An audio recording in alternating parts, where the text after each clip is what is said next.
Welcome back to another in our series of People, Places, and Things of the Bible.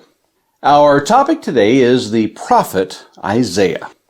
We find in Isaiah chapter 1, verse 1, the vision of Isaiah, the son of Amoz, which he saw concerning Judah and Jerusalem in the days of Uzziah, Jotham, Ahaz, and Hezekiah, kings of Judah. To understand Isaiah, his life, his mission, and his writings, one would do well to immerse themselves in that which surrounded the prophet at the time. I'm not talking about transporting back in time, but becoming familiar with the time, the culture, the geography, and the history that this most fascinating of prophets lived amongst. Because Isaiah was so specific in his prophecies, skeptics have doubted that he wrote the entire book. Rather, they assign his writings to others at later times.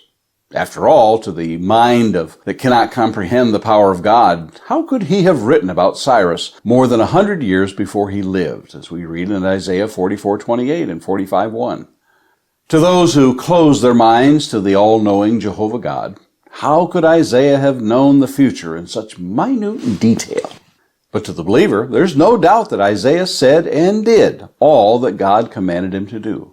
For it was Isaiah who said with all eagerness, "Here am I, send me," in Isaiah 6, verse 8. As we've noted, Isaiah lived during the reigns of Uzziah, Jotham, Ahaz, and Hezekiah. It would do us well to visit those kings as is recorded for us beginning in 2 Kings 15 and paralleled beginning in 2 Chronicles 26.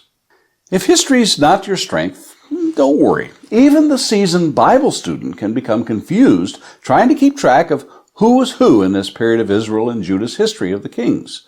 Sometimes this is compounded by the fact that some kings are called by two different names, as is the case of Uzziah in 2 Chronicles 26:1, who is also known as Azariah in 2 Kings 14:21. Or Zedekiah, who was formerly known as Mattaniah, or Jeconiah, Jehoiachin, and Coniah, who are the same person that came later in Judah's history.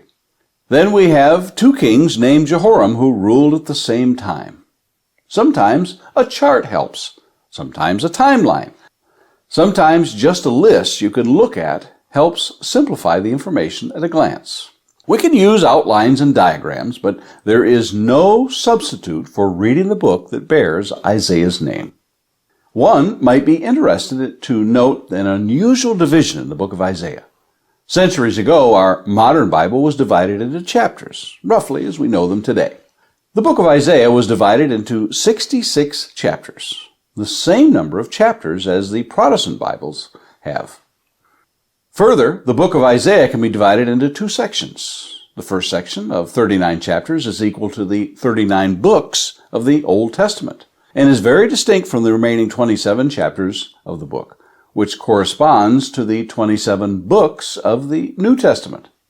Of course, Isaiah would not have realized this, nor is it likely that those who divided the book would have been conscious of this when they did their work.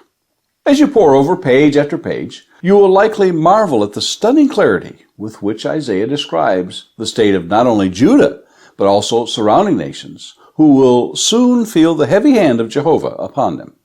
In vision after vision, Isaiah records God's righteousness, His love, His justice, and His mercy. Yet one cannot help but take note that while God is merciful and patient, He has also set a day in which His judgments will take place. We will do well to remember this, even today. And Lord willing, let's meet here again tomorrow and look at more people, places, and things of the Bible.